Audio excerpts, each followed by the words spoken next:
Okay. Can you all hear me? Oh, okay. Okay. David Shapiro just needs to stop talking. All right. We're going to get started shortly, everyone. If you could take your seats.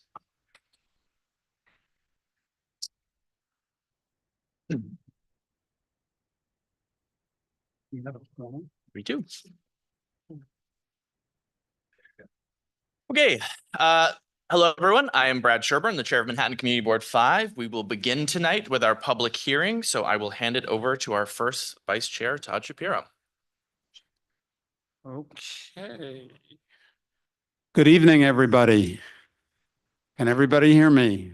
Both here and online? Okay, we're good. So, this is the public hearing of Manhattan Community Board 5. I'm Todd Shapiro. I'll be your chair for this public hearing. During this public hearing, members of the public are invited to speak for 2 minutes per person on the subjects set forth in the agenda for this public hearing or on any topic that relates to the affairs of the community district. If you would like to address the board before it votes on any matters tonight, now is your opportunity to do so. Although there will be a public session during the full board meeting later, that public session will be at the end of the meeting, after all of the votes have taken place. So if you want to address the board on any matters before it votes tonight, now is your time to do so. If you'd like to speak during the public hearing, please use the raised hand button now. When you are recognized, we will allow you to speak, but you must unmute yourself. In order for you to be heard, you will have to unmute yourself. Okay, we'll begin the public hearing with our first person. I think we'll start off with those that are in present. So I'm going to start off with Charles Nye. Charles, come on up and say your piece.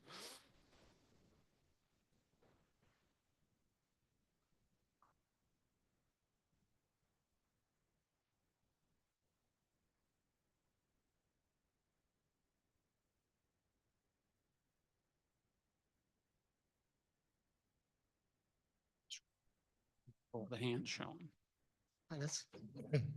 Hello. So, as someone who's unemployed, I have a lot of time on my hands, and I did some calling around to other community boards because I was curious about, how others felt about voting through Google Forms. And one particular board told me off the record that, they've been told by the city, by the Office of Technology and Innovation, that they don't recommend community boards using Google. And in fact, that if a board chose to use Google Forms, that if anything goes wrong with the equipment in the main office, in the board office as a result of using Google Forms, they would in fact not service the computers at all. And that got me thinking also about the risks of community board members using their personal devices to use Google Forms. What if they do not have any virus protection? What if they're using a computer and they don't have virus protection and something was to happen? Who's responsible for that? And then I decided to reach out to the Office of Technology and Innovation, to the CTO officer, Matthew Fraser, in response to find out why exactly that office does not recommend community boards using Google Forms, which in fact is a survey administrative tool, not really for voting purposes. I did find out that there is another organization called Beta NYC, which is a non-profit that actually helps community boards to do electronic voting. I'm not sure why they were not reached out to. On my second topic that I was going to speak about is accessibility. I'm really pleased that in Staten Island, Community Board 2 have already done their draft 5-year accessibility plan in accordance with New York City law. So I really hope that the community boards like this one could basically also take the lead on that and also do a 5-year accessibility plan.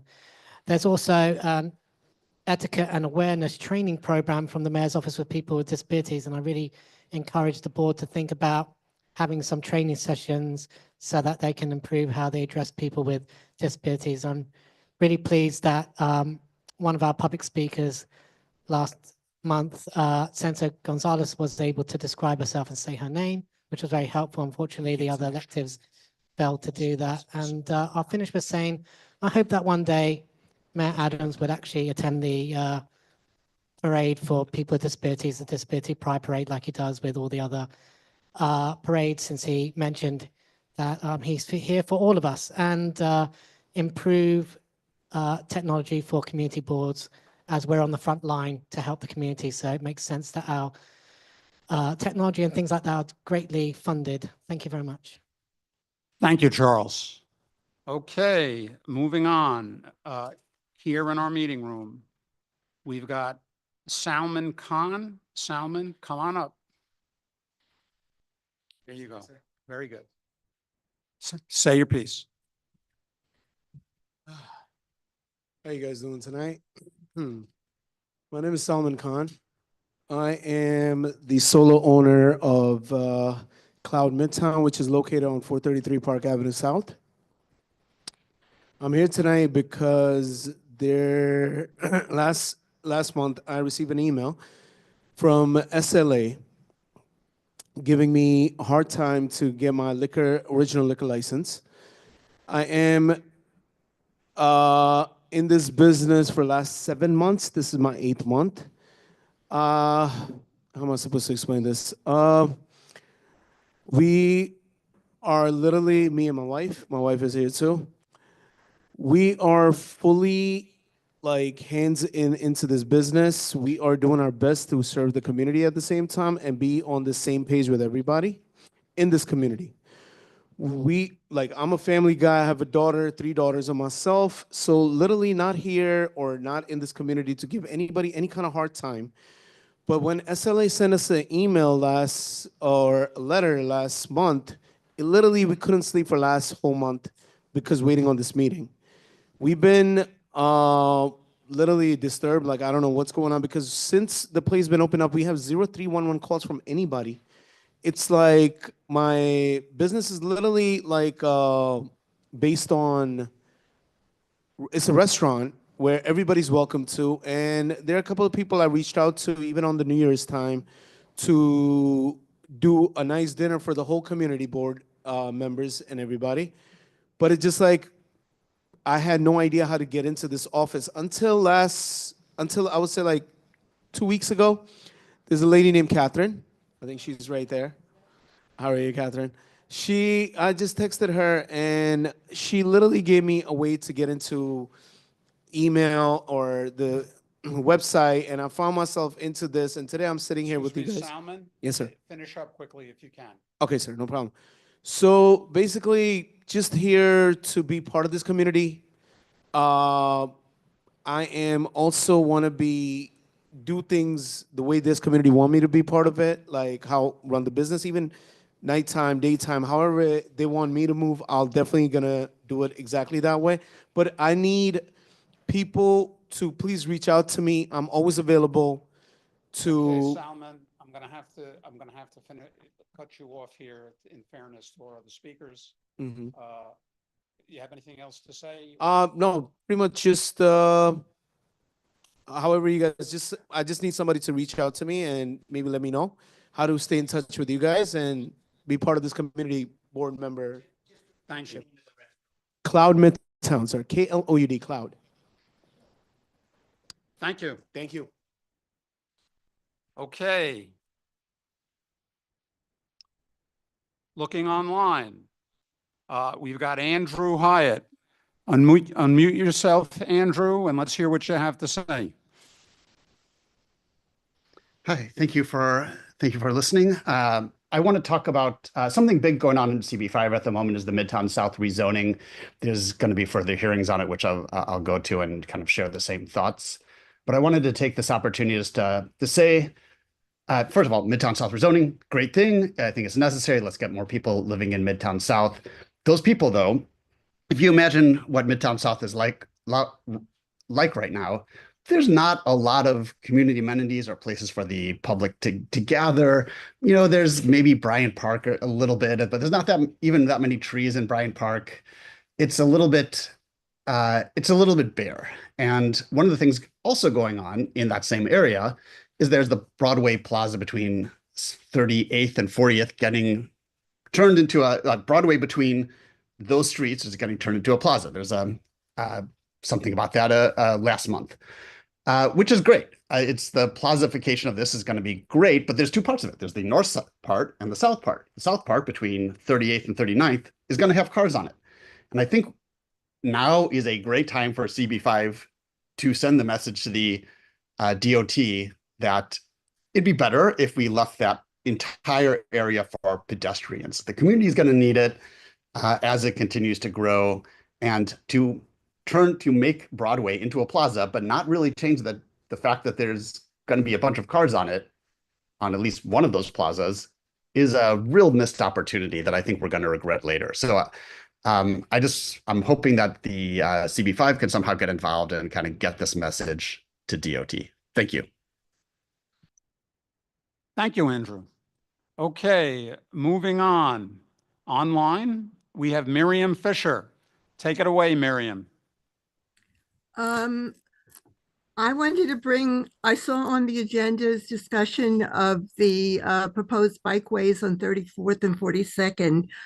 I've a disability activist, and I am from Community Board 4, and I brought up the possibility of looking at improving the bus stops with seats and shelter, especially in snow days. We don't want to stand for 20 minutes waiting for the next bus, which affects both people with disabilities, but affects all of us, to make that while we have the opportunity of looking at the bus route, also the bus stops. And I raised that in Community Board 4. They were very amenable and included that in their letters. And also they, on 23rd Street, they did a survey of the bus stops that didn't have seats and shelters, and have a letter to the DOT to investigate that and possibly improve that for all of us. So I'm proposing that again here since I saw the bus stop, that on the agenda about the new busways. Thank you for listening. Thank you so much, Miriam.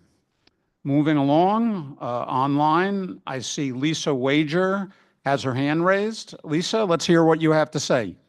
Thanks.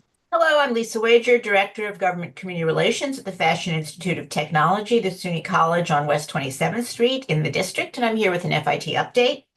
First, a fun fact. As you might expect, one of the most stunning looks at the Grammys was designed by an FIT alum, Daniel Roseberry, for Schiaparelli, and worn by none other than Beyonce. The shimmering champagne gown with its Western-inspired embroidery and thousands of rhinestones is a stunning tribute to the star's Texas heritage.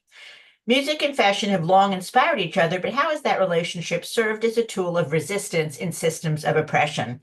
On Wednesday, February 19th at 5:30, the museum at FIT's Fashion Culture Programs will present Styled for Survival, How Music and Fashion Converge. This conversation includes an exploration of Black dandyism, and the panelists are Monica Miller, Chair of Africana Studies at Barnard, and curator of Superfine, Tailoring Black Style exhibition, which is opening at the Costume Institute in May. Lana Turner, historian and fashion icon, and steel pan player and composer Dr. Kendall Williams, along with moderator Elizabeth Way, MFIT's curator of costume and accessories. The event is organized in collaboration with the New York Philharmonic. Attendance is free, but you need to register on the Museum at FIT website at Fashion Culture Programs. On Thursday, February 20th at 6 p.m., FIT's Library and Fashion Studies Alliance will co-host a screening of the documentary Red Fever, The Indigenous Influence on Western Culture. This screening is free and open to the public and will be held in the Katie Murphy Amphitheater, and it'll be followed by a talk with one of the directors, Karina Emmerich. Red Fever by Emmerich and Cree director Neil Diamond is, to quote one of the reviews, queries the culture that treats one part of the population as a collective mascot.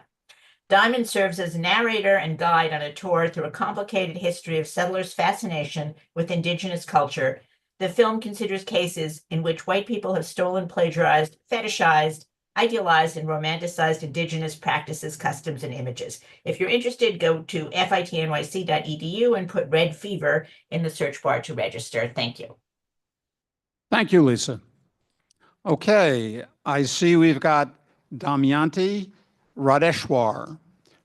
Let's hear what you have to say. Yes, sir. Good evening. Speaking about the community board, today, of course, we are not seeing the presentation about the MX zoning, but I have made some notes based on what I understand. So, a few things here first.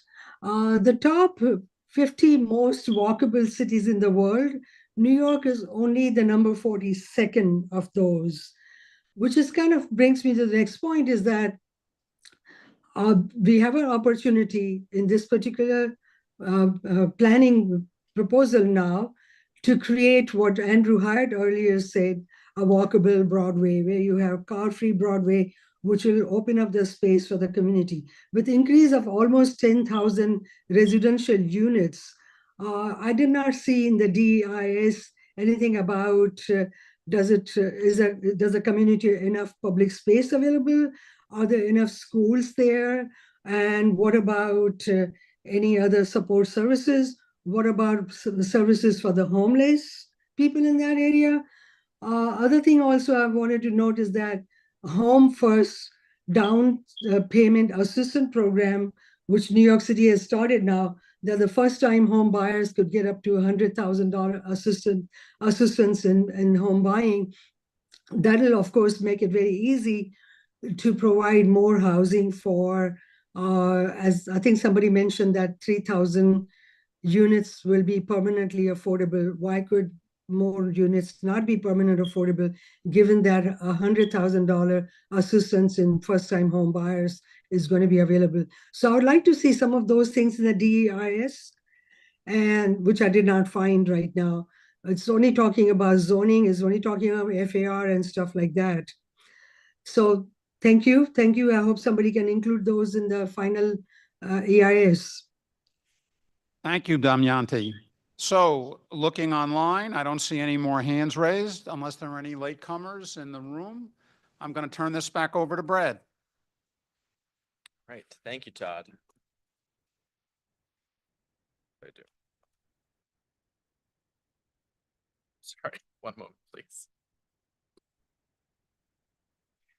Okay.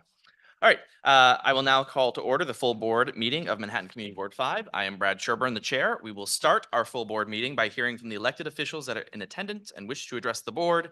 The elected officials will be followed by any representatives of other electeds who may report to the board for 2 minutes each. The board then enters into its business session, which consists of a vote to accept the January minutes, the district manager's report, the chair's report, committee reports, and resolutions with a question and comment period and voting, which will then follow with new business. Lastly, we will then conduct a public session for those who would like to address the board on any item that was not covered during the meeting that they did not speak to the board about during the public hearing, followed by adjournment.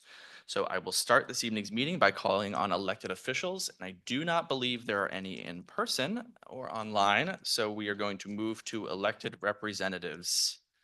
And so I will start with the in-person ones. So starting off with Mackie Bentley from Congressman Nadler's office.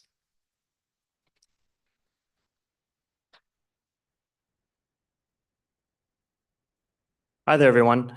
I just want to take this time tonight to talk about the state of our country.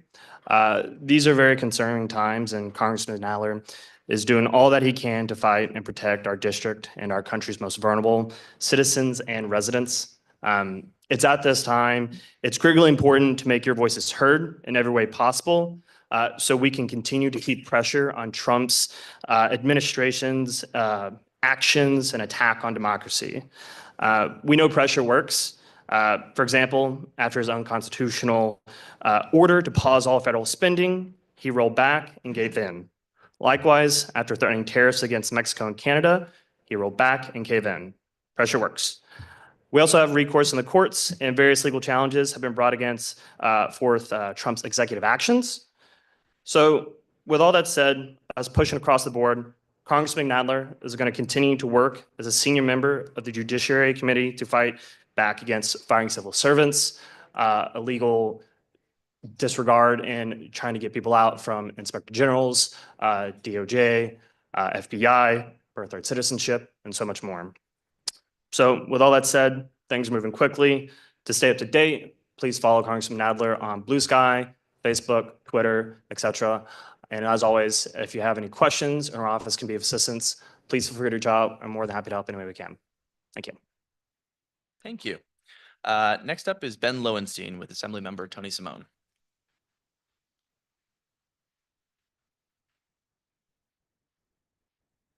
Hello, everyone. Assemblymember Simone is back in Albany and has a number of new bills. Currently, all misdemeanor cases where the defendant is found unfit to proceed to trial due to mental illness are dismissed, and after a little time, these individuals are released without appropriately intensive long-term post-release care. This bill would mandate crisis intervention teams and other supports at the moment of release, reducing recidivism and increasing public safety. Another bill will prohibit greenwashing of marketing claims, which is when companies use untruthful, deceptive, or misleading claims to sell their products and services as more environmentally friendly than they really are. Another bill will crack down on animal fighting by introducing a new felony level offense of enterprise animal fighting. Another bill will direct the Board of Elections to provide a searchable database to allow voters to preview their sample ballots before they cast their actual ballot.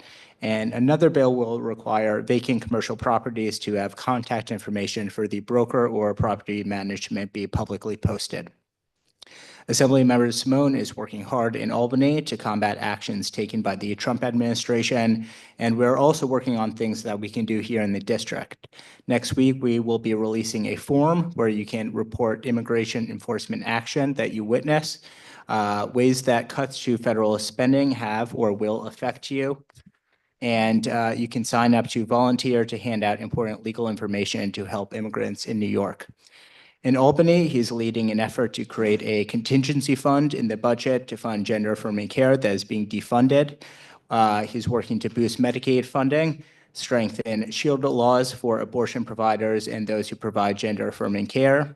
He's leading on climate change legislation and supporting among the most aggressive climate goals in the country, supporting legislation to protect immigrants like New York for All, which will protect government-held information from federal overreach, and he's supporting Attorney General Tish James's lawsuits against the unlawful actions taken by the Trump administration. Thank you.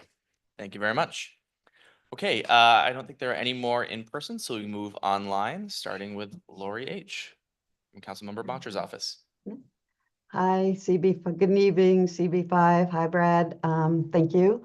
Today, Councilmember Bottcher introduced legislation to combat the overdose crisis in our city. It will mandate the New York City Health Department to launch a public outreach and education campaign about the availability and the use of fentanyl test strips. The test strips are small. They're inexpensive strips of paper that can detect the presence of fentanyl in drugs. The legislation will mandate a public education campaign to inform New Yorkers about what fentanyl test strips are, where to find them, and how to use them. In response to a series of executive actions from the president limiting transgender and non-binary people's rights, Eric, as co-chair of the LGBTQ caucus, organized an emergency meeting with New York City-based hospital systems and medical providers in regards to concerns over halting the gender-affirming care for trans youth. On March 11th, our office will be doing another of our forums called Policy Perspectives with Dr. Mitchell Katz. He's the President Chief Executive Officer of New York City Health and Hospitals. It'll be from 5 to 6. It's an opportunity to hear directly from Dr. Katz and for the public to ask questions. Once we have the registration link, I'll send that to Marissa to share with everyone. And finally, Councilmember Bottcher released a statement today regarding the mayor and the Trump administration's withholding of $80 million from New York City. Money FEMA awarded to the city to house asylum seekers. I'll just read the quote. Our mayor's freedom is in Donald Trump's hands. Any reasonable person can see how that impacts his decisions. Now that Trump has clawed back $80 million in federal migrant crisis funds, what will Adams do? This conflict of interest is unacceptable. And that's it for me. Thank you. Thank you, Lori. Okay, next up is Biani Rodriguez with Councilmember Rivera's office.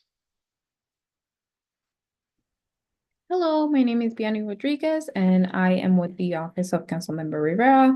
I just wanted to let everybody know that our office continues to support immigrant New Yorkers as the federal government takes steps to restrict asylum and expedite removals. Councilmember Rivera joined the New York Immigration Coalition and local community leaders earlier this week to denounce the federal administration's decisions to rescind guidelines that restrict ICE to from coming into safe spaces. And also we continue to advocate for trans youth by calling on to NYC Langone to protect access to gender affirming care. We also have an NYC curbside composting workshop coming up on Wednesday, March 5th from 5:30 to 6:30, and it will be at the Tompkins Square Library. We also have, starting on February 26th, we will be having bi-weekly small business clinics at our district office from 11 a.m. to 4 p.m. So feel free to stop by. And lastly, we will be having a NYC Ferry in our district event on March 13th. And the ferry will basically be applying for the ferry discount program. So if you qualify, feel free to stop by. Thank you. Thank you, Biani. Okay, next up is Franklin Richards with Councilmember Powers. Hi, good evening, everyone. Just a few quick updates. Earlier today, the City Council passed a Science Park and Research Campus known as Spark Life Science Project in Kips Bay. I know it's not in CB5, but it does bring numerous benefits to the community, including a brand new high school that will partner with Spark and introduce students to the aspect of life sciences, and a new New York City public school with a STEAM room, STEAM center rather, not a sauna, and additional open space for enhanced public realm features. The council member thanks EDC for what has been a very long project, and I look forward to the benefits it brings to the entire community. Also, we are pleased to announce our resource and job fair, which will take place on March 1st at 15 West 36th Street from noon to 3 p.m. with Commissary. Commissary is a New York City-based social enterprise on a mission to spread joy and empowerment through food. It is minority owned and it is partnered with a bunch of New York City agencies. And this fair is a way of opening up those agencies to provide resources and guidance to folks, whatever age range you may be in. So if you want more information, I've sent stuff to the office, but I can also connect with you if you email me at frichards@council.nyc.gov. And finally, application for city council funding for fiscal year 26 is still open for one more week. Organizations who want to apply for council expense funding must do so by February 19th. And for capital funding, that is a little longer, that's a month away, and that's by March 20th. Both of those applications have to be in by 5 p.m. on those days. Again, any other questions, please feel to email me at frichards@council.nyc.gov. Thank you. Thank you, Franklin. Okay, next up is Kat Davis Veloso with Senator Gonzalez. Good evening, everyone. Just wanted to start off by saying Senator Gonzalez is committed to supporting immigrant communities, is working with her colleagues to strategize next steps for the legislature to enact further prevention. Legal aid resources and a Know Your Rights one-pager is available on the Senator's newsletter. On Thursday, February 6th, Senator Gonzalez held a press conference calling on NYU and Brown to reverse its decision to violate New York State law by denying for trans youth under the age of 19. In addition to this public rally, the senator also partnered with Assembly member Harvey Epstein to send a letter to the hospital demanding that they follow the AG's directives, and a meeting with the hospital is currently being scheduled. The senator has been up in Albany and wanted to share that since the start of this year's legislative session, 3 of her bills have passed the Senate, including an elections transparency bill that requires websites to disclose PAC funding, her Consumers Utility Protection during Investigation Act, which prevents utility corporations from imposing late fees, interest, or penalties while under investigation, and the chapter amended version of the Senator's government use of AI bill that also instills first of its kind labor exceptions. Senator Gonzalez's office will hold our next mobile office hours event in Manhattan at the Trix Day Library on Tuesday, March 11th from 2 to 5 p.m. And as always, our office is here to assist constituents. Please don't hesitate to reach out to us by emailing gonzalez@nysenate.gov. Thank you. Thank you, Kat. Okay, next up is Alex Marinides with Senator Liz Kruger's office. Hey, thank you. Hi, everyone. My name is Alex Marinides. I'm with Senator Liz Kruger's office.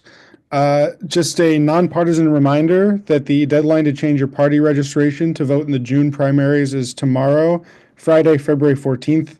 You can do this online really easily, and I'll put a link in the chat that Marisa and Josh also have. And just a reminder that you do need to be registered in the party whose primary you would like to vote in. It's not an open primary like in some other areas. You have to be a Democrat if you want to vote in the Democratic primary, Republican if you want to vote in the Republican primary, and so on. Senator Kruger has spent the last few weeks running the budget process up in Albany in her role as the Senate Finance Chair. If you'd like to learn more about the budget process, the Senate Majority staff released an analysis of the governor's budget proposal called the Blue Book.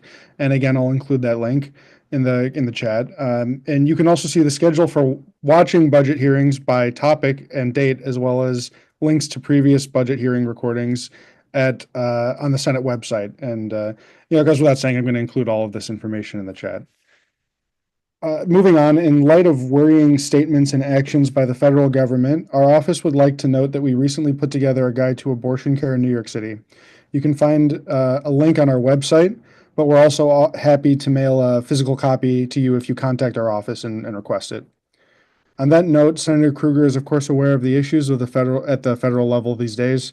As many of you know, a significant portion of New York's budget comes from federal money, and Senator Kruger is focused on maintaining services in her role as Senate Finance Chair, while at the same time defending our rights and shared values as New Yorkers. And last but not least, we recently reintroduced legislation S-2433 to protect ground lease co-op tenants. I know that the coalition, which has been advocating for that bill, met with CB5 last year. So I just wanted to provide a link of Senator Kruger speaking on the issue for anyone who's interested in following up on that. And that's my time. So thank you all very much. Thank you, Alex. Next up is Alex Garcia with the DA's office. Thank you so much. Hello, everyone. I'm Alex Garcia, Community Engagement Coordinator, Manhattan District Attorney's Office. Just have a couple of quick updates. A quick reminder that the application for our high school internship program is open until March. Also, we are holding an annual youth resume workshop Friday, February 21st. The workshop provides free resume assistance, a chance to network with the criminal justice professionals, and an opportunity to engage in mock interviewing, along meeting passionate and like-minded youth from across NYC. There will be 3 sessions throughout the day from 11 a.m. to 5 p.m. and students must register to reserve their spot for their preferred session. We have flyers for anyone who has them. Please let me know if you'd like a flyer. My email is Garcia with a A at danny.nyc.gov. We also recently finalized a fact sheet on our recommendations and findings relating to the current lead discovery status. For context, discovery relates to the records, documents, and other types of evidence our office is required to provide to the defense so they can understand the case against them prior to trial. We found that changes to the statute in 2020 have resulted in overly broad requirements that have led to a sharp increase in citywide case dismissal rates, and many cases are being dismissed for failure to produce records that have no material impact on the case or have no real use to the defense's case. There's a lot more context and great information on the fact sheet, so please feel free to follow up with me if you'd like a copy. Also, I believe that Eric sent one to Marissa, so Marissa can also pass that out. And lastly, some case updates. We know that subway safety is like everyone's top priority and on everyone's mind. We announced the indictment of an individual for an assault in Midtown 50th Street subway station back in December. We also announced the indictment of an individual for an unprovoked attack in Grand Central Station on Christmas Eve, as well as the indictment for an individual of a series of subway sex abuse incidents in mid-January. There's more about this in our press releases and our website. Thank you so much. Thank you, Alex. Okay, and then finally, Robin Forst. Hi, good evening, everybody. Nice to see you all. I think you can see me. I just have one announcement that I wanted to make. I don't know if you're familiar with the Summer Youth Employment Program. that New York City has been holding since 1963. It endured. This is an opportunity for young people to gain summer experience by working for money. It is eligible young people between the ages of 14 and 24 can apply online. The deadline is the end of February.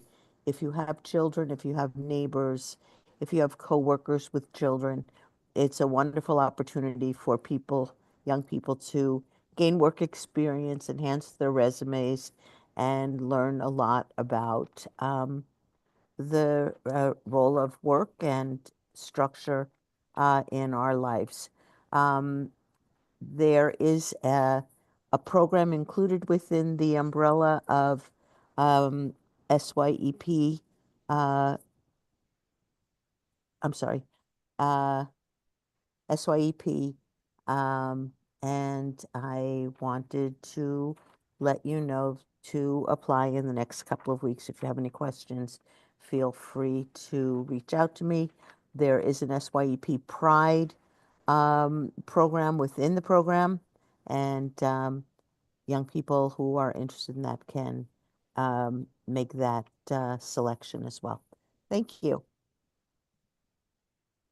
Okay, thank you, Robin. And then I'm just going to check, Porfirio, are you here with the Borough President's Office? Do you wish to speak to the board?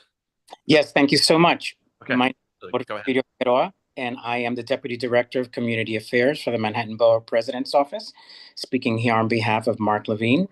I wanted to let everyone know that the 2025 Community Board application portal is now open on our website.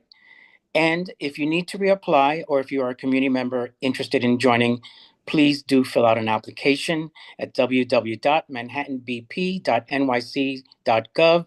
Go to resources and then hit the tab for community boards. The Manhattan Borough President's CAP funding portal is also open with a hard deadline of February 20th for all non-for-profit organizations and schools seeking capital funding for projects. Applications must be completed via the New York City Capital Funding Grants portal. Cultural organizations that are receiving funding from DCLA are interested in requesting funding from the Manhattan Borough President's Office must also complete the application through the DCLA's website at the Department of Cultural Affairs. Manhattan Borough President Mark Levine released a roadmap to universal childcare called Closing the 0 to 2 Gap for New York City families with children under the age of 5 who are facing a childcare affordability crisis, which has priced them out of our city and is leaving many struggling families with reduced workforce participation and economic strain. He has called for a major expansion of free childcare in New York City and proposed an expansion of pre-K and 3K to kids 6 weeks old through 2 years, closing the 0 to 2 gap. A New York City newborn support program to provide $1,000 for the first month, then $500 each month for 12 months for all newborns for qualifying families at the 200% of federal poverty line. A look at reforms needed for care providers and families to get paid on time. This can all be found on our website. Upcoming events, our Black History Month event scheduled for Tuesday, February 18th at 6 p.m. at the Victoria Theaters at the Apollo.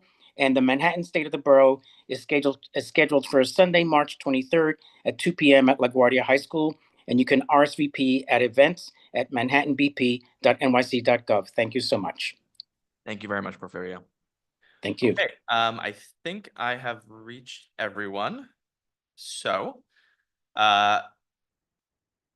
we will now enter into the business session of the board, where, as I previously mentioned, only board members are allowed to speak. Board members attending virtually, please try to have your videos on during the meeting. So we are now entering the business session, starting with a vote to accept the January minutes. May I have a motion and a second? Okay, and as a reminder, we are conducting voting using the Google form sent to you by Yaron yesterday with the email subject line ballot for full board meeting. Please use this form to cast your vote. You may register your votes as we go through the evening or enter them all at the very end. That's up to you, but you will only be clicking submit one time for all the votes tonight when you are satisfied that you have heard enough and your mind is made up. Members should only cast votes on the items for which they were present for deliberations, and if you are unable to attend the entire meeting, please select the absent option. If you are in person and do not have a device capable of casting the vote, or if you are having issues or need assistance, the board office is available with additional devices for members to cast their votes. For members attending virtually, if you are having any issues casting your vote, our Assistant Secretary, Catherine Ellington, will assist you in casting your vote. Please let us know in the Zoom chat if you're having any issues, and we will provide you with her phone number. So we're just going to keep things moving.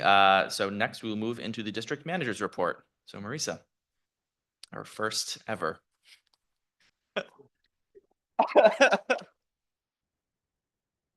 Hello, everyone. What a treat to be giving you my first district manager's report. Thank you.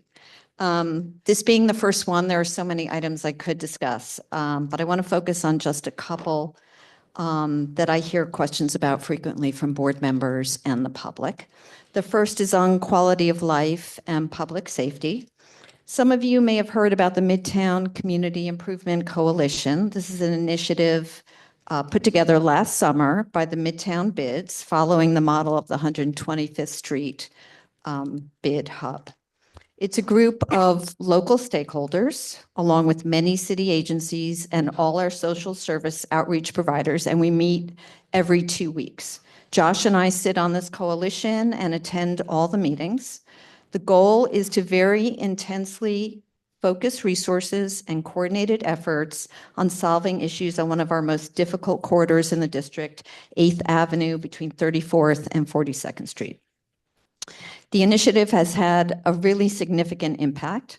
The corridor is improved for the pedestrian, residents, and for the folks on the street that really need help, whether that's a safe place to stay or other services. It's been so impactful that it's now been expanded to include the area north into the 50s. This work has to be resourced, consistent, coordinated, and very focused on the individual, especially those with mental health issues and their specific needs. At any one of these meetings, there may be 50 people in the room from the Department of Buildings, Homeless Services, NYPD, Department of Health, Mayor's Office of Mental Health, and all our contracted outreach agencies, all focused on a small area and how to get at issues that area is facing. Anything from a dangerous sidewalk shed to drug dealing, homelessness, and mental health. That type of focus on providing real services and not NYPD presence alone produces clear results. If anyone has questions or wants to speak more about the Midtown Coalition, I'm happy to go into more details with you. I've spoken to some of you individually. I'm happy to do that on a broader scale. The question I also get a lot is about crime in the district. Crime has been trending down in all our precincts over the past year, with the most significant decline being in the Midtown South precinct area. As a matter of fact, the decrease in crime in the Midtown South precinct accounts for 12% of the total crime reduction throughout the entire city. Each precinct has a community precinct council, and they hold monthly meetings at the precinct where you can hear from and speak directly to the precinct commanders. And they also hold build-a-block meetings that focus on a smaller area and on the issues of those few blocks. If you'd like more information on that, just let me know. But you can also simply Google these precincts to get the precinct council dates and build-a-block meeting information. We're currently working with Councilmember Bottcher's office, the Borough President's office, the Times Square Alliance, and concerned businesses on the block of West 43rd Street to try to finally deal with the blight and safety issues of the old Hotel Carter. And I will keep you updated on that. That's going to be an ongoing conversation. I would say under the heading of mundane, but very important, the Department of Sanitation has started issuing summonses, lots of them, to small buildings, units 1 through 9, for containerization. We have a number of those in the lower part of the district. You will not be summoned if you can show that you've ordered a bin from the Department of Sanitation or just waiting for delivery. So please take care of that. I'm starting to get a lot of questions about that. I can't help you if you ordered a bin from anywhere else. So I encourage you to order the bin from the Department of Sanitation. Board members will soon be able to find their term limit year on the Manhattan Borough President's website, and you'll get an email about that directly from their office shortly. Lastly, and just as a reminder to you, board members and the public, you are our eyes and ears out there. Please pass along issues that you see on the street to the office. As an example, we had a previous board member just send us a picture of a vending machine, an actual vending machine that just popped up on Park Avenue South in place of a newsstand. We weren't aware of it until she let us know. It's illegal. Inspectors were sent out immediately. I expect it to be removed shortly. So if you see something, please say something to the office. We may not be able to solve every issue, but we certainly can't do anything if we don't know about it. So you're not bothering us. You're not giving us more work. This is our work. So please reach out to us. My door is open. If you have questions, just reach out. And that is my report. All right. Thank you, Marisa. Okay, we will now move into the chair's report. So welcome everyone to our February meeting. Our committees, as always, have been hard at work in the new year, particularly our land use committee, which is considering the very important and consequential plan for the rezoning of Midtown South, which you've already heard a little bit about tonight.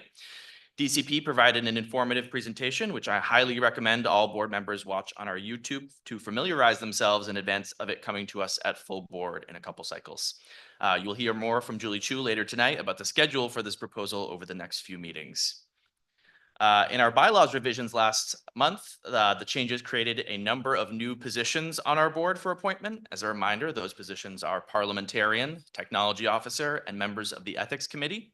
If any members have any interest in any of these roles, please reach out to me following the meeting. And as a reminder, though you heard it again also earlier during the elected sessions, all members up for reappointment, please fill out your applications before the deadline.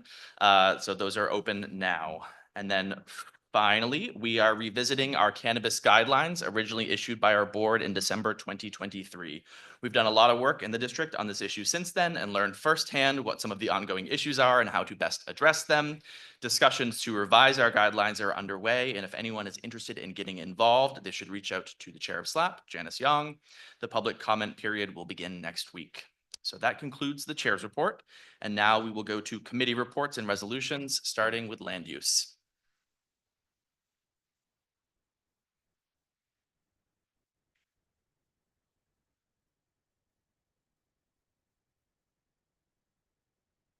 Good evening, everyone. We have one reso from land use. Can I deem it read? So deemed. Okay, so this is a POPS applicant at 1114 6th Avenue, the Grace Pops that's across the street from Bryant Parks. So this is to renew the open air cafe within Grace Plaza. This application is for the maintenance of existing cafes. There's no changes to the open space itself. Just some background, POPS was formed in 1971, where the development gained 3 FAR for the open space. In 2010, the plaza was upgraded to comply with the current zoning resolution requirements for POPS. For those of you that don't know, every decade or so, DCP improves the plaza standards. So upgrades on the fountains, art, seating, and planting. And then in return, they asked for open air cafes and kiosks as permitted obstructions. So about 4,000 square feet of that 21,000 square feet open space is privatized in a way. So this is the 4th time they're coming back to seek renewal. They are so in exchange for this renewal, CB5, our standard ask to our POP applicants is seating for the open air cafes to remain open to the public with signage stating this, as well as public access to restrooms for the open space. And the reso talks about why we asked for this. But CB5 is concerned that, these private developments are gaining significant FAR and privatizing portions of our open space. And then we're advocating for these things with DCP in our reso, but also separate resos for bathrooms. And resolution passed 8 approved, 1 denial. Thank you, Julie. Are there any conflicts? Any questions?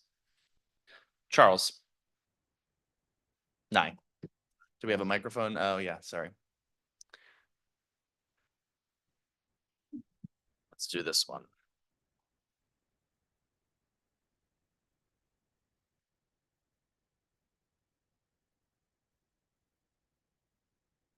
Hello. Hi. Could someone tell me the name of the board member who's speaking at the podium? I have no idea who that is. That is the Vice Chair, Julie Chu. Any other questions? Sorry, I can't see your face. David. Thank you. Hi. Curious as to, do we understand the operational costs of requiring a bathroom use? Is my first question. The second question is there any legal requirements for bathroom use to this applicant? No, currently there are no requirements in the zoning resolution for seating that at the open air cafes to be public or for the bathrooms. You have an understanding of what the operational cost to do that is? We can ask DCP to do that in their analysis when they upgrade the POPs, but they can also do analysis of how much money they're getting for the extra development rights. Okay. Any other questions? Sachi?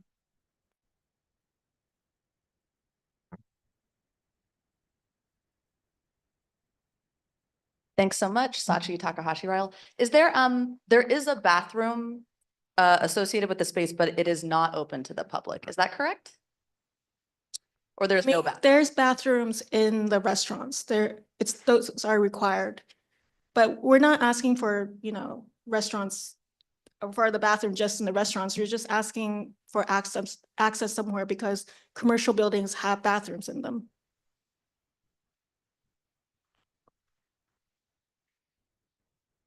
Are there any other questions? Okay, moving to comments. Todd. I applaud. No, hold on, you need a mic. Can we, Mark, could you pass that mic, please? Todd Shapiro speaking, brown hair, blue shirt. I applaud the committee for taking into account the issue of the restrooms. Yes, it's true, there's a cost associated with having the restrooms open. But let's not forget, as has long been mentioned by our Parks and Public Spaces Committee, who have often had jurisdictions over the POPs, that the amount of money saved or accrued to the owners of the buildings that got additional height on account of these POPs is way in excess of what it would cost. So, for those of us who are new here, this is a long argument and it's a policy position that we have taken note of. It came up in the context of the open restaurant program where we made note of that as well. And Julie, thank you for keeping everybody's feet to the fire on this. Thank you, Todd. Ankur. Thanks. Just wanted to explain my no vote at committee. And first of all, I think the resolution was well written, so thank you for that. I appreciate the need for public restroom access, and I support our board's efforts to talk to our electeds about getting more bathroom access. I think it's a little tricky when it applies to private operators, especially if the space isn't always conducive. Some spaces are more conducive for restrooms than others. And while I agree it's important to do a cost-benefit analysis, I think it's difficult to do it when we don't have all of the facts. Yes, building owners do get additional FAR for having these POPs.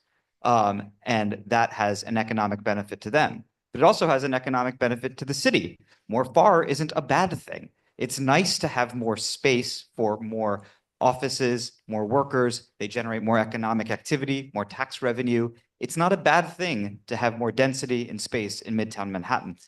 And I think it is a bit tricky to give up a public space that's actually wonderful, or to say that we deny the application for this just because they could not accommodate a bathroom on the given site.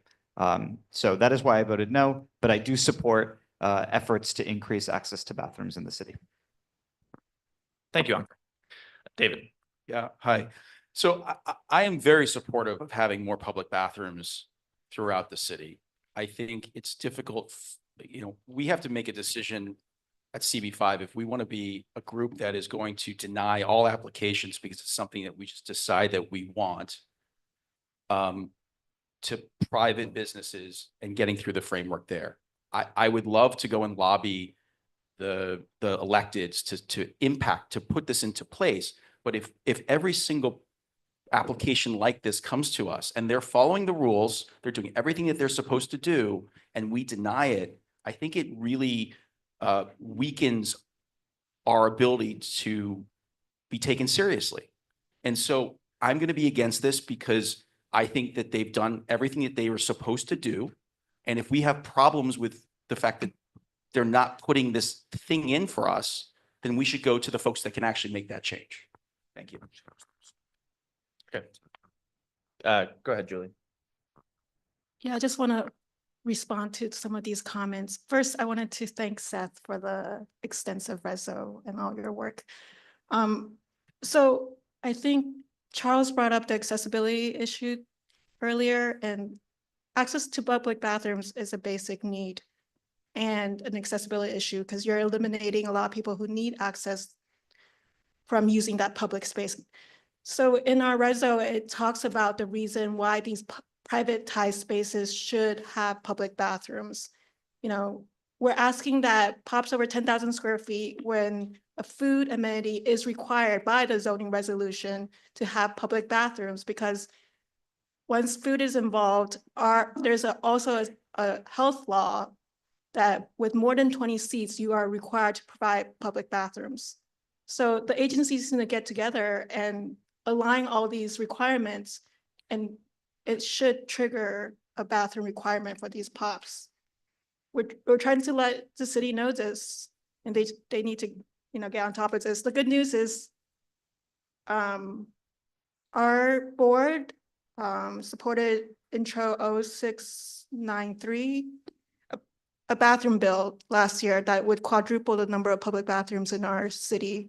And that bill is being aged right now. So it's going to go through the process of being voted by city council. So thank you guys for all your help passing that reso.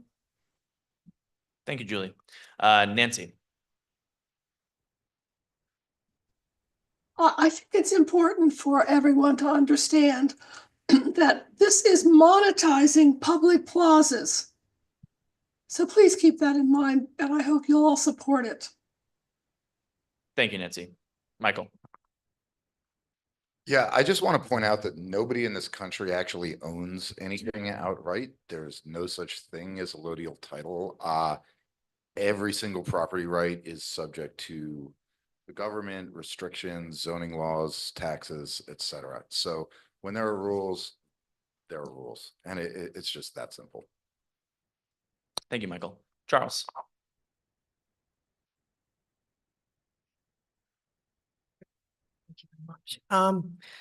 So I was going to say that, in some of those public restrooms, there's also baby changing area where one of those flip down, I don't know what you call them, changing bed things for the baby.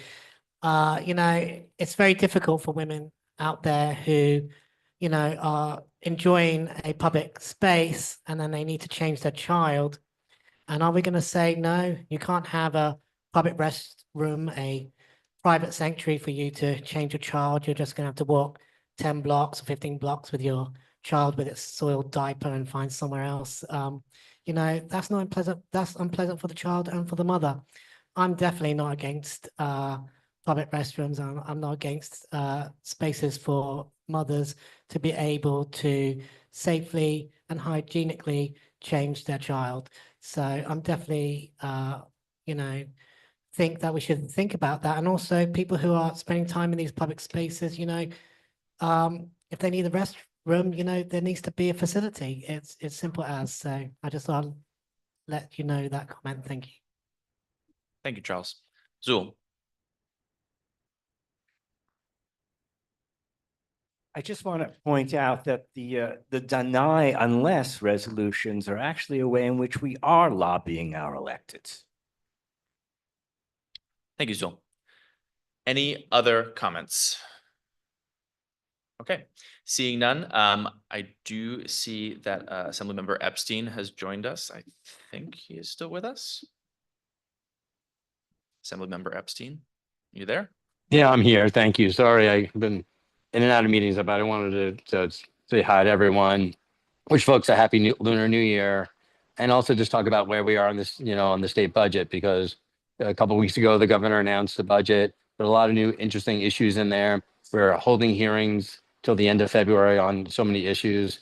Kathleen from my office is here as well. She put our newsletter in the chat. So I just really encourage people to think about what the state might be doing this year. Obviously, there's some risk of federal cuts that we're going to have to manage.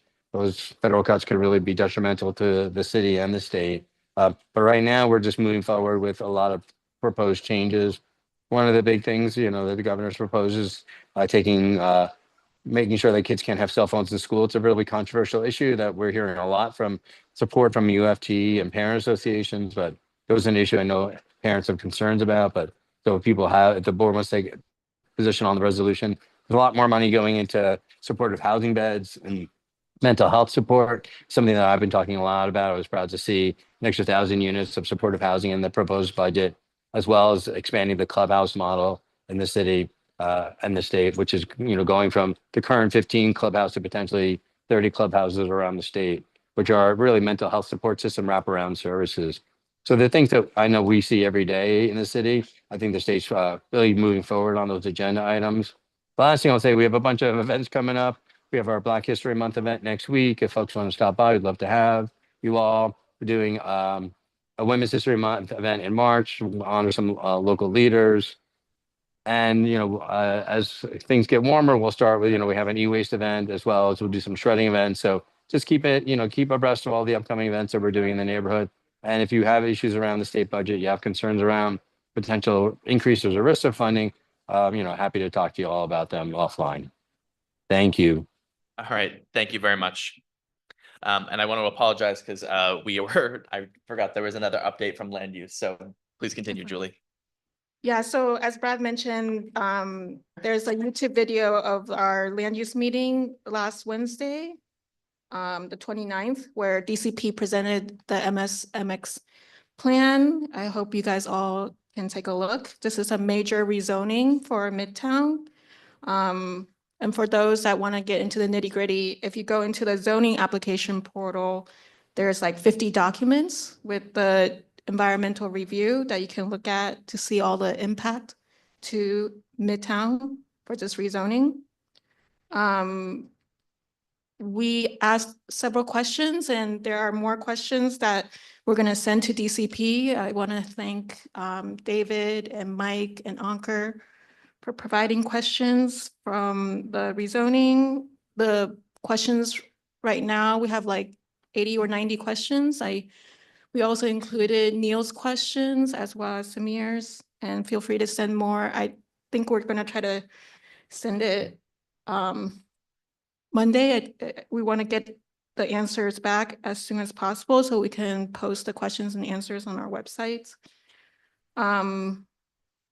Just for further information, for the rezoning CB4's meeting was last night, and their video is also on YouTube.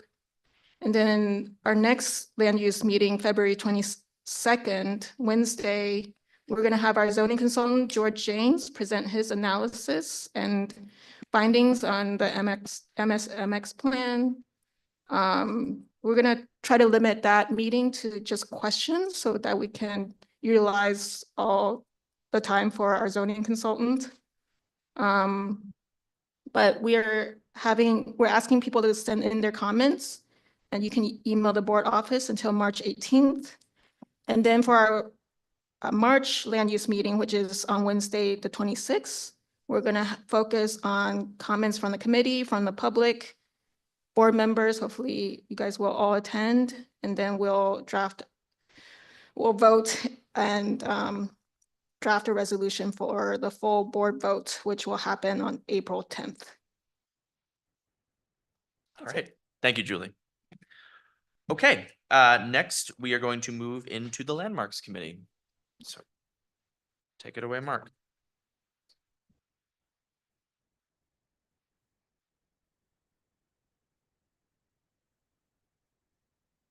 All right. Hello, everyone. My name is Mark Hirschberg. I'm the chair of the Landmarks Committee, and we had 2 resolutions at the meeting this past month. Kevin had to step in as the chair because I had a scheduling conflict. But our first resolution that John Harris prepared is for 400 Madison Avenue. Here, the applicant wants to replace the existing storefront, which is the Bay 3 South Side storefront, which is currently Madison Jewelers. And they want to basically put in new framing that is made of aluminum that's colored bronze to match the applicant's existing framing. They also want to replicate the colonnade, as well as use existing granite to make up the relocated base of the new storefront. And then they also want to add 3 signs to the new storefront that will all say Chopped, I believe, which is the new tenant going into the space. One of them is going to be a non-illuminated double-sided blade sign. And then the other one is going to have halo illuminated letters made with welded aluminum. And then there's also going to be a 3rd window sign that's going to make use of applied graphics. This application passed unanimously with 14 in favor. Are there any conflicts? Any questions? Any comments? Okay. Okay. And then the next one is an application for 41 West 17th Street. The applicant, this is within the Ladies Mile Historic District, and it's currently being used as a parking lot, and the applicant wants to install 10 double-sided, double-stacked parking structures at the location. The committee previously approved a similar application at another parking space on 6 East 17th Street. And one quirk here is that the applicant actually went ahead and installed it and came to us for permission retroactively. But in my absence, the committee was much kinder, and it was approved 13-100. Okay, thank you, Mark. Any conflicts? Any questions? Any comments? Okay, let's move on to parks.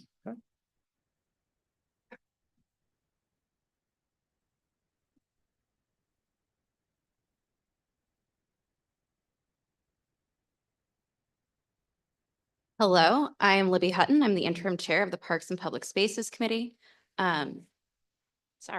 This month we heard 2 items. One is the Bryant Park proposed new operator of the park concession. And the second was we had a meeting with relevant parties, including the fire department, the FDNY, and urban space, as well as Bryant Park and 34th Street Partnership about 2 fires that happened.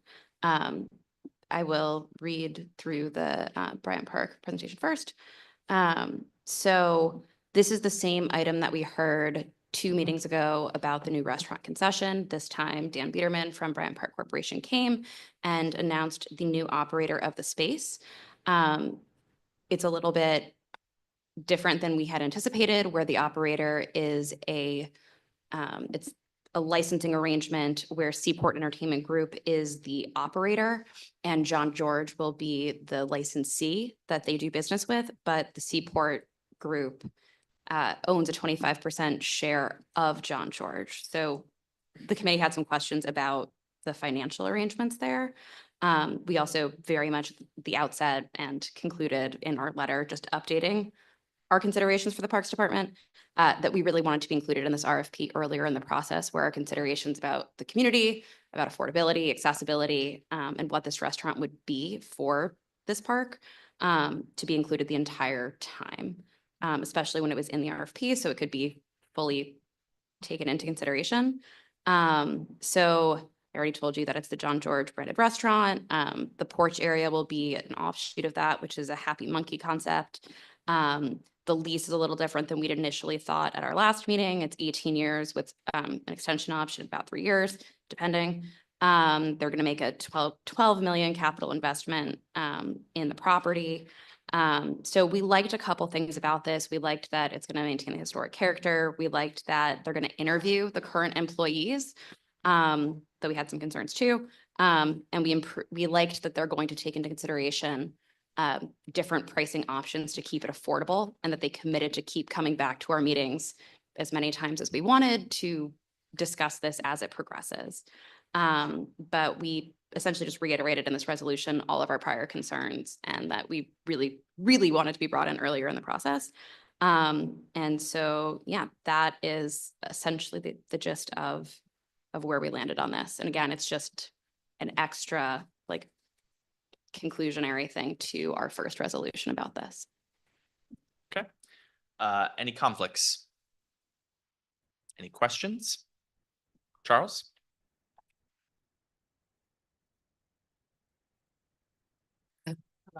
Isn't it a fact that during the last meeting, an individual from 34th Street Partnership kept on speaking in the business session when they weren't meant to, and also speaking out when the applicant, when another member of the public was speaking in the public session? How, as chair, do you feel you'll be able to, going forward, move to manage people like that who are disruptive, regardless of them being a previous board member of this board who should frankly know much better? Yeah, go ahead. If in a question, Sorry. someone's stating something as fact, it's not necessarily fact, can we, in questions, correct that? Yes, I mean, in your response, Libby, you are welcome to correct. Thank you. Our discussion and our business session did get quite heated, as this is a very, many people are very passionate about what concession is going to go into Bryant Park. Charles, I think you're capturing very well that yes, in our business session, because the committee had additional questions about some of the specifics, that in order to continue to address those specific points that we had questions about, I opened it back up, as sometimes is done on this committee and other committees, to give additional information to add to the business session, add to our deliberations, to give us more information to answer that question. But yes, you are right. I did have to remind many members of the public and the meeting, and our own members at times, to address their comments and questions to the chair. Thank you, Libby. Go ahead, Charles. Just very quickly, sorry. And Chair, what's your opinion of the fact that we weren't told which vendor was going to take that space? We weren't told it was John George, but somehow Cranes New York found out before us. What's your thoughts on that, and how can we really prevent that from happening again, and really have our committee respected so we can get that information before the press? I think you're referring to articles that came out long before this was even floated as something to be on the agenda of our committee. I really can't speak to the journalistic prowess of New York City reporters. I think they are quite good at their jobs and are very good at finding a story where it is. But we will do everything we can to find out as much information in our deliberations in advance of our deliberations. I know that we really care about public space, and yeah, so it's an ongoing conversation. Thank you, Libby. Any other questions? Comments? Tom? So just to kind of add to what Libby said, what was happening was the decision was made, they came in, I want to say the head of the conservatism for Bryant Park. That's correct. Thank you. I want to make sure I'm. Bryant Park Corporation. Bryant Park Corporation came in and explained, and there were, which is when they came and explained to us the decision, it was very kind of abrupt. So during the business session, before we voted, we wanted to open it back up for questions, which then led to the former occupant, one of the biddies that did not win, commenting, and there was a back and forth between them because emotions were high, I would imagine, but there were some questions, and if you read the resolution, there was things we wanted to work out because we didn't, I don't think we weren't really brought into the RFP process. And I think if you look at the resolution, what we did was we addressed, we were like, if you want our comment, and the thought is, if you want our comment, please come to us while you're during the RFP process, update us. And that was the kind of the message through, but it was a little bit of a bitter pill to swallow for the person that made the decision, because for whatever reason, he felt he could just come in, tell us what he did and not really explain what happened. And unfortunately that, because there were two members that had bids in the room, opened it up. But I want to say it wasn't the biddie that won. He never commented out of turn. It was a back and forth between the decision maker and someone that lost the bid. Yeah, thank you, Tom. Annie? I'd also like to say that given a heated and just passionate happening that was going on between owners and the head of BPC, we did have really strong leadership in the room on behalf of CB5 and in our committee. So we did have this conversation in our December meeting. We had it again in January. So I just want to let the group at large know that we did have, while these conversations were heated and people felt very personally attached, we did feel as though there was strong leadership in the room to represent the board and the community at large well and allow all voices to be heard. So I want that to be a very understood and clear piece of what happened throughout the course of the past few months. Thank you very much, Annie. Catherine, wait for a microphone. Microphone, Catherine. This is Catherine Ellington, and I also sit on the committee, and this is a good example of, I'm like, did we all sit in the same meeting? Because I wasn't uncomfortable. I just think the conversations were, need to be directed to the chair. Everyone needs to remember that. I think both the resolution, the process, Libby and Michael Southworth really did great work in terms of leadership and getting us to the point where we could actually hear the concerns and address them here on paper.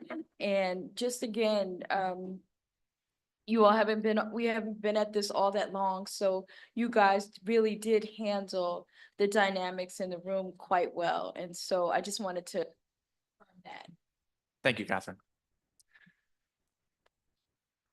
Todd? Pass me that one, Catherine, just so it's easier then. I just want to give my complete endorsement of what's already been said. But I applaud Libby and Michael and their strong leadership. But let's step back and take a look at the big picture. And I say this who's somebody's been on PP&S for many years. Now, Dan Biederman is a force of nature, and he has done an outstanding job of running his conservancy and making a mark in the city. That being said, this was an extremely difficult topic with people losing jobs that they had for many years and strong feelings running high.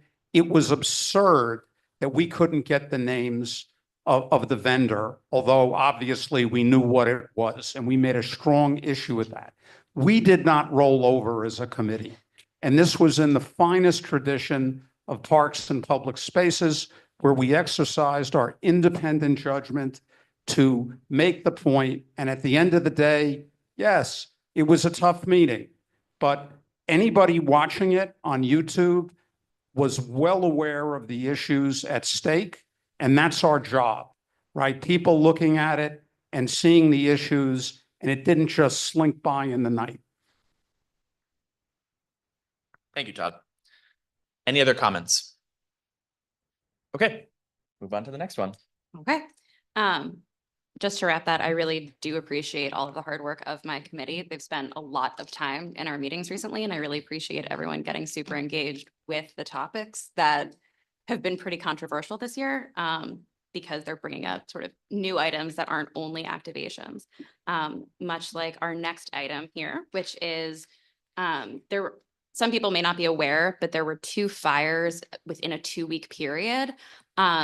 Also with the same leadership, it was with 34th Street Partnership and with the Bryant Park Corporation holiday market in Bryant Park. So we had this meeting with the FDNY and Urban Space. We also had the representative from the Parks Department there too. But so Urban Space came in, they gave a little presentation about what they plan to do going forward. We heard a little bit about what caused the fires. They were separate causes. The first one was a electrical fire, and the second one was a cooking oil fire. We uncovered a couple of different safety concerns that are going to be addressed going forward, including the FDNY has agreed that it would be a great idea to run a drill so that they know where fire hydrants are and that everyone's sort of practiced in getting this really high volume of tourists and residents out of that area in case this happens again. They also uncovered there were violations issued at both of the fires. We got some information back on that, including some propane tanks that were not supposed to be there and space heaters. So they're going to start doing checks of all of the different, like multiple times per day. They're going to have fire safety. And so this is really to memorialize some of those notes from that meeting of what was discussed. And then they've also agreed that we're going to come back in with Urban Space, who does most of the holiday markets, both in our district and throughout Manhattan and the city. They're going to come back and talk to us in like the early summer, like June, July, for a little bit of holiday in the summer, so that we get to address these safety issues well before anything kind of goes into play, just because it is such a high volume area, and that congestion there is something that we've been concerned about. And, you know, fires are fires. So we're very lucky that no one was like mortally, you know, nobody died, but people were injured. So. Any conflicts? Any questions? Mike? I am, as I always do. Okay, then Charles.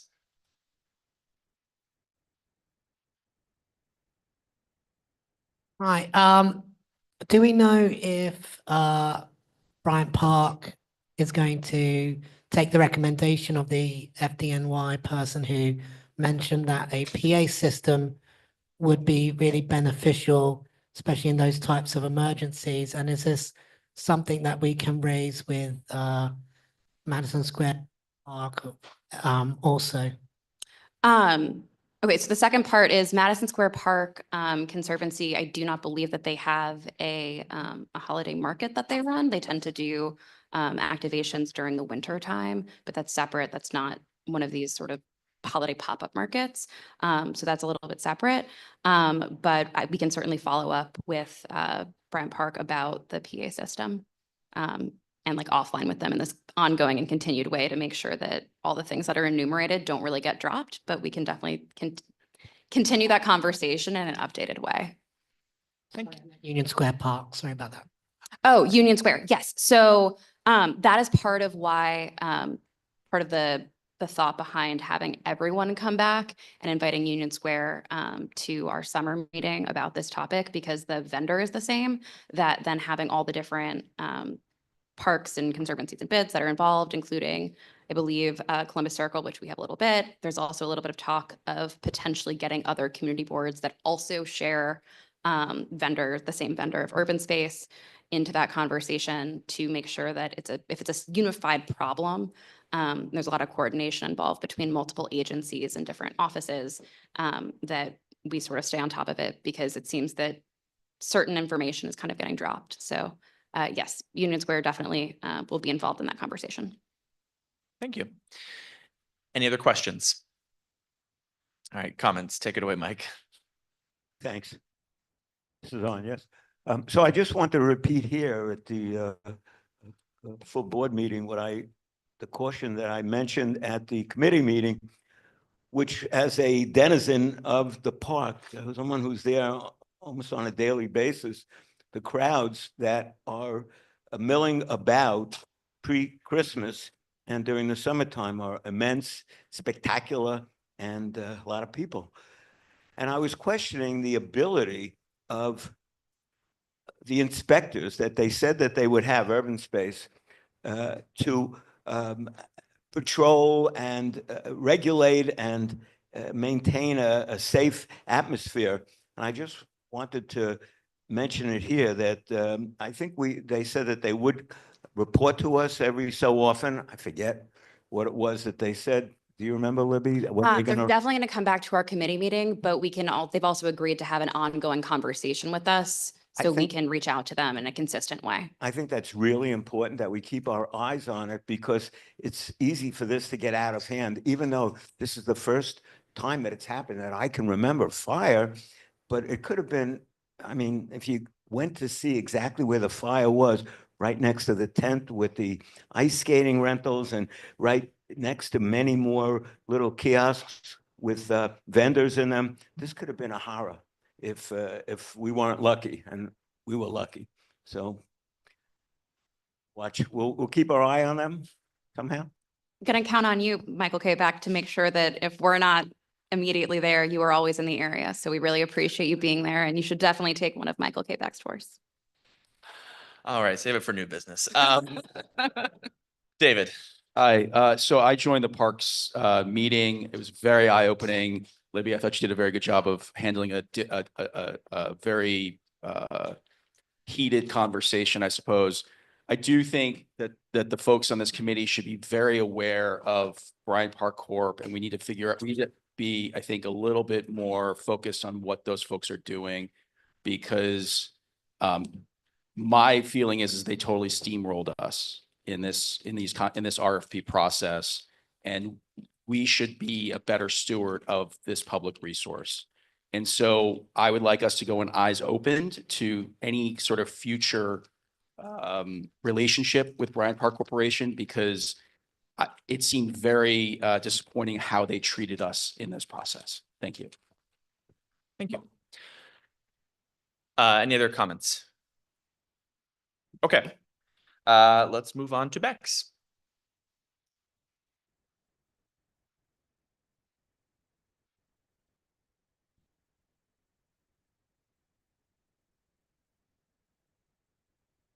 Hello, everyone. This is Tristan Haas, the chair of Bex.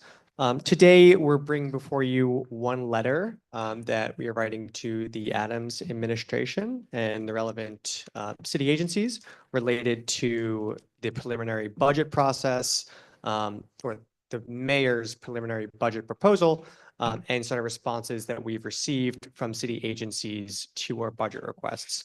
So as a reminder, last fall, as part of the annual budget process, we submitted both a statement of district needs which is like a qualitative document talking about the important things that we want the city and the agencies to consider as they develop a budget. And then we also submitted a bunch of specific requests to city agencies that we wanted them to fund. So in January, two things happened. One, the mayor released a proposed preliminary budget, a very dense document outlining their proposals for the year ahead, as well as forecast for the next few years in terms of the financial state of the city. And then we also received responses from the city agencies to all of the specific budget requests that we had submitted last year. There was one notable enhancement to this year's process in that we got a lot more detailed responses from the agencies related to our requests. In the past, it's usually been like, yes, we'll fill it, or no, we won't, we need more information without really providing any specifics. But it was a lot more detailed, and I think will give us more to work with in the months ahead and in the future cycles.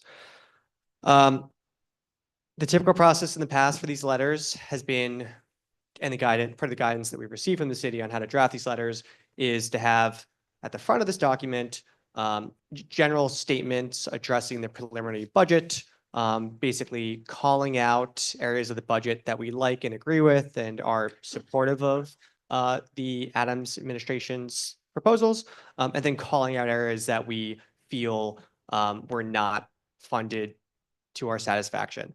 And in terms of identifying which themes we want to focus on, we were consistent with the statement of district needs that had been produced last year, as well as considering the overall prioritization of the budget requests that had been submitted. And so you'll see in the front section of this letter, it's talking about kind of at the issue level, and at a higher level, which areas we felt were funded, which ones were not. The themes are, the same as what we focused on last year. In the later portion of the letter, you'll see the agency-specific sections. And so for each of these sections, we call out a few requests that the agencies filled that we were happy about. Again, using the prioritization that we had set forth last year to guide which ones to call out. And then we also called out certain requests that were not filled. Again, using that request prioritization from last year and also using the agency responses to help guide that prioritization as well. So there were some requests where they provided like specific requests for additional information that we were able to satisfy or include within this letter. And then also just calling out general items that we wanted to get filled in this budget and for the future.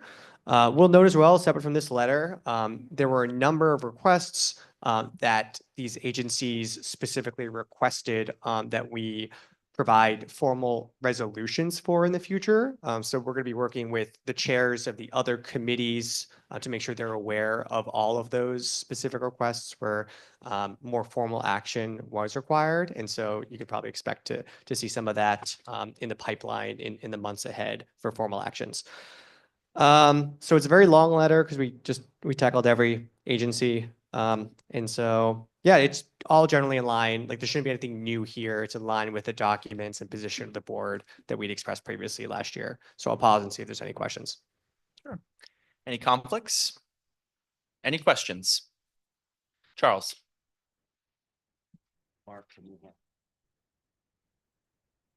Hi, I had some, at the time of that meeting, I had some technical issues. I think you guys, didn't we, what was the results of the elevator in the Andrew Haskell Talking Book and Braille Library? I believe that was part of the meeting. I can't remember, but I think it was.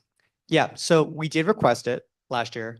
They did not satisfy that request. So we've actually called that out in our letter as something that we were unhappy about and that we want them to focus on funding.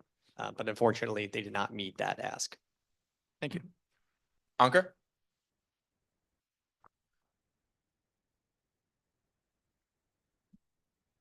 Thank you for the explanation, and it's a really thorough and well done letter. So thanks for the committee for putting it together. One question, as you were mentioning, in the second half of the letter, you go through basically all the city agencies and you ask for additional funding. You'll note areas of additional where you think additional funding would be helpful. Is the thinking that funding would be reallocated within a budget, within each department's budget to fund those priorities, or that like additional taxes would be levied to pay for all those things? And if it's the latter, do you have an estimate of what that would cost? It's the former. We're not addressing like tax policy within this document. At least on the agency level, certainly not. And Okay, and so these then- requests are specifically like in the agency sections, like that's kind of meant to be pointed to those agency decision makers. Where says, do you have something you want to add there? No? Okay. So then as a follow-up, is the thinking they would spend less money on other things? Do we highlight what they shouldn't spend on, or? No, we don't have, it's a very long document that talk about all the requests. Like we don't have, no, we don't make specific recommendations on what not to fund. We're just focusing on our requests that we had submitted and agreed to last year, and just continuing to reinforce that we think those areas are important. Thank you. Any other questions? Comments? Okay, let's move on to T&E.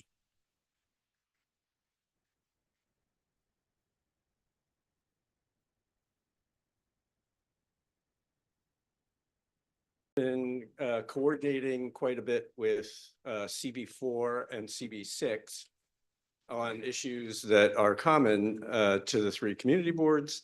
And this is an example of that. So 34th Street busway, we were briefed earlier this year by DOT. And so all three of the community boards coordinated our response on that.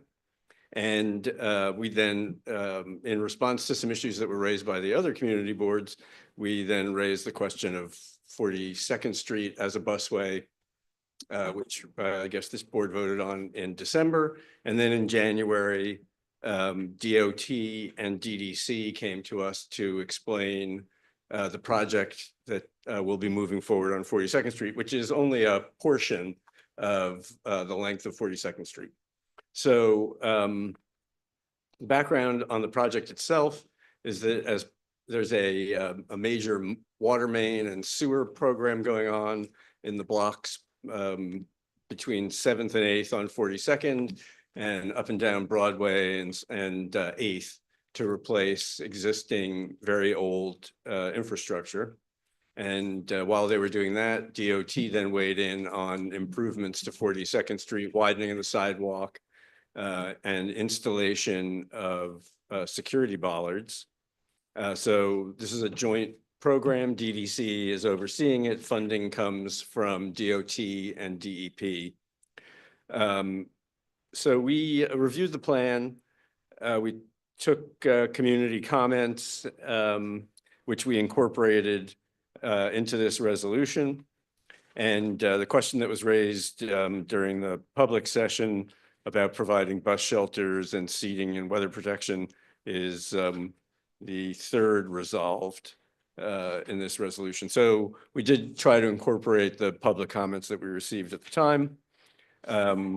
The committee voted 11-1-0-0 in favor of supporting DDC's plan. But we did make note that it's our goal and the goal of CB4 and 6 that 42nd Street ultimately be a busway, and that nothing in this plan would obviate the ability to do that. I brought the presentation. If anybody is interested, we can pass it around. Yeah, so that's the story. Okay. Oh, I want to thank Neil for drafting the resolution. He did such a good job, clean first draft, that we're appointing him scribe of the Transportation and Environment Committee.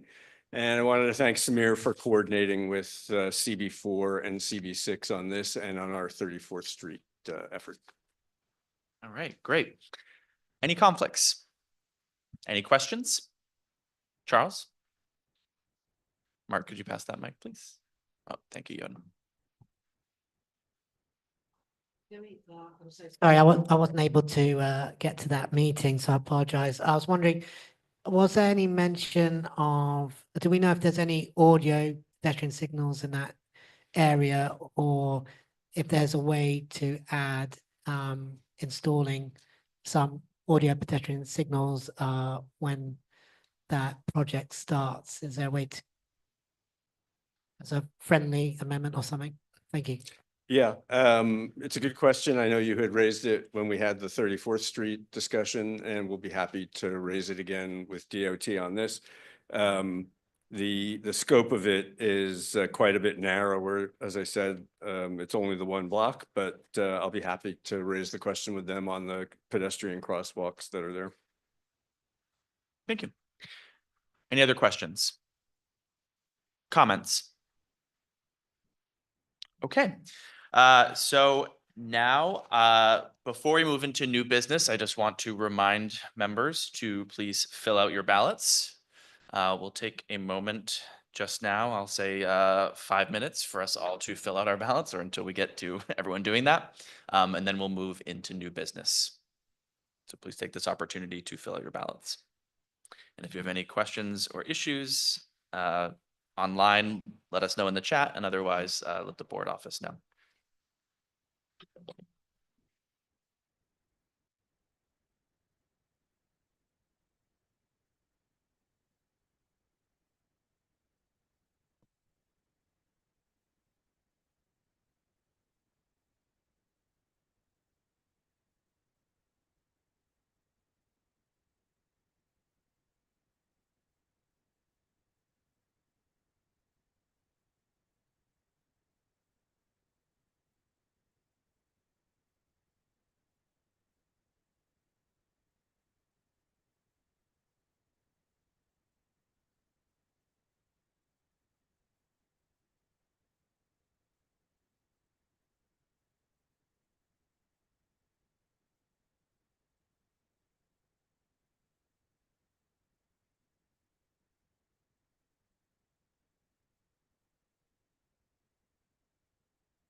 email address did you use? That is one of my email addresses.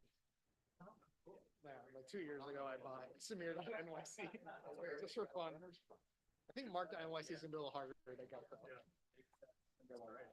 Zool.nyc is probably pretty easy though. Yeah.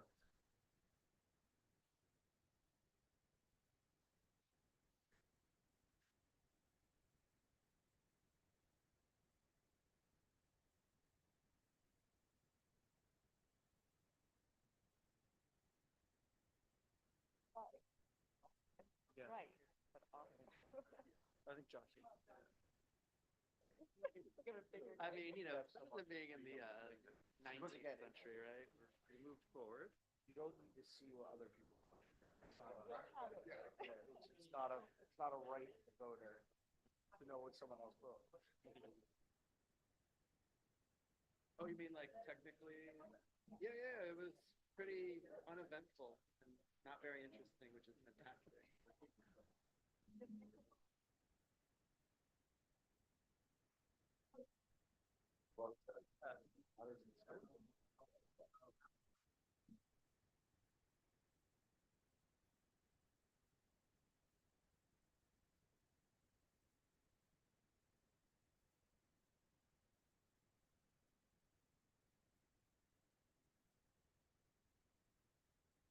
They're worth having.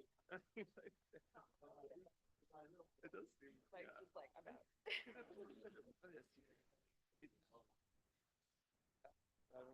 No, this is just hold it like. Or this way. Yeah, oh, really? I just don't. I feel like if you think about it, that's when it comes out. Yeah. So when you're up there, it's never. Oh, that's the funny thing. Like those mics never cut out. It's always like.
Okay, Mark, can you hand me that mic? Wait, did that just turn on?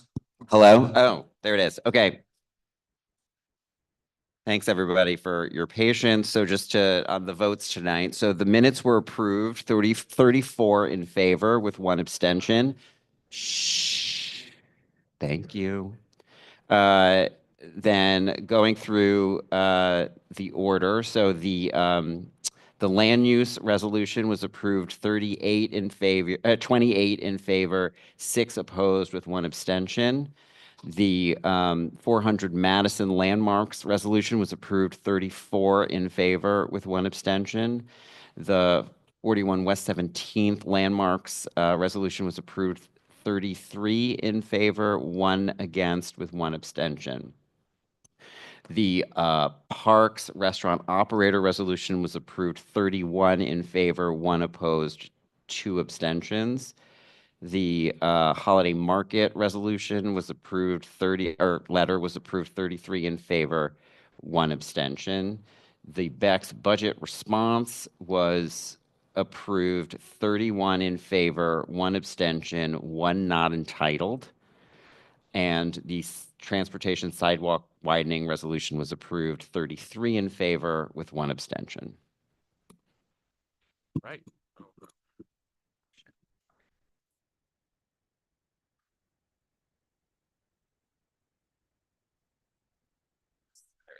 Okay. All right. Thank you, everyone. All right. So we will now move into new business. So I open the floor up. I'd like you to, if you're doing what I think you're doing, move that we add that to the agenda after the public session. So that we can do the because I don't want to kick people out, but we have to kind of stay in order. So you should do it now, but you should, Samir.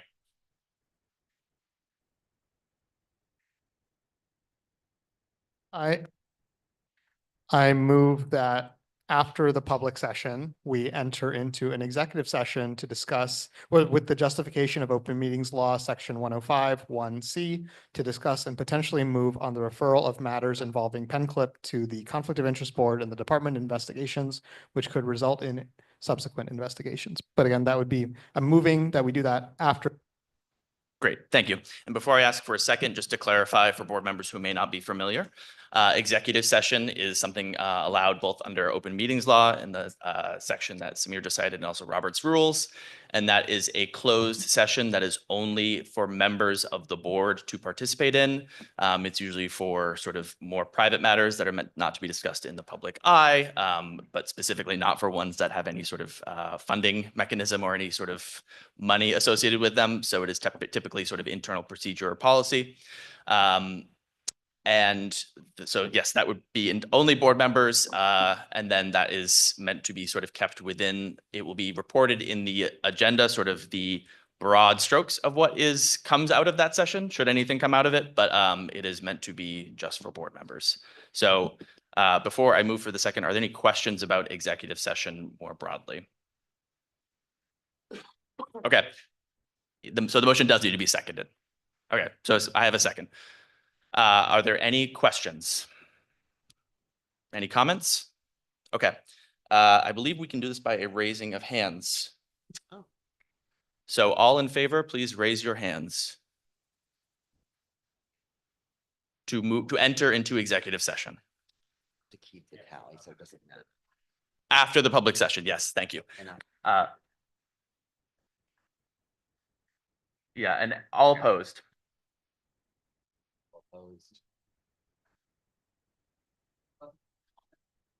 Yeah, yes. I'm of the favor that we should be public with everything that we do. And there's no specific individuals that are named in any of this stuff. And we are discussing something that is broad. And I would prefer that this was a public operation. Okay, thank you. And just to, okay. Do you have a comment, Charles?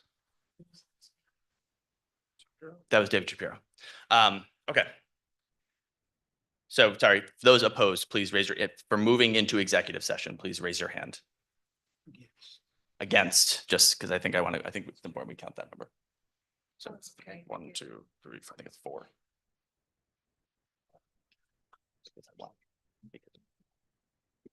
Oh, right. Okay. Yep, we're good. We're good. Okay, so that motion is adopted. Okay, so finishing out new business, any other items of new business? Mike. Use the mic, Mike.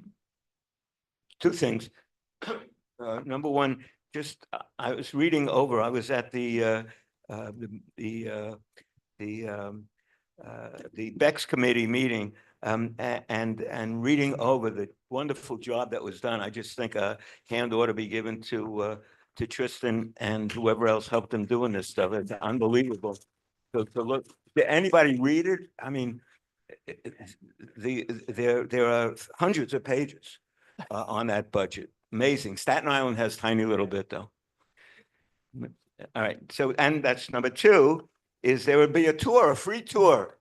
A free tour. I know you're all hanging on Cliff's Edge on the 26th, the Garment District Tour, 10:30. We meet at the Yellow Button, and I've added something to the tour, the free tour, about fashion and Paris, fashion haute couture. You know all about that? That is now in the tour. I know you can't wait to hear it. So join me on the 26th. It's a Wednesday. Thank you. All right, thank you, Mike. Any other new business? Okay, thank you, everyone. Next, we have the public session. Are there any speakers either in the room or online who would like to speak? As a reminder, at this time, any comment should be about a topic that was not covered during the public meeting and that did not speak to board about during the public hearing. If you would like to speak, please raise your hand to be recognized either in person or virtually. Charles. Yeah, I was wondering if it could be possible for the board's website to reflect how many members live in the district, how many live out. Work in the district or what? You don't need to list the name. Many, so that the community knows who is exactly how many people in the actual district itself who work and live is actually representing them on this board. And also if there could be clarification on whether if a member of the public was to call the board office, say tomorrow, for example, and they want to know how each, the names of each voted tonight, I'm just wondering if the board office would be releasing that instead of that person doing waiting for the next month's minutes instead, so that they can get that instantaneous information. So I'm hoping that can be done. Thank you. Thank you, Charles. Any other speakers for the public session? Oh, public session. Seeing none, so we will now enter into the executive session. So I will wait for the board office to let me know when they have removed everyone online who is not a board member. And members in the public, if you are not a member of the board, please leave the room. Thank you. Thanks for coming.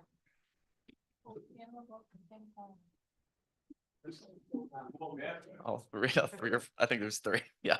So, oh, all right. Okay. There's 3 over there.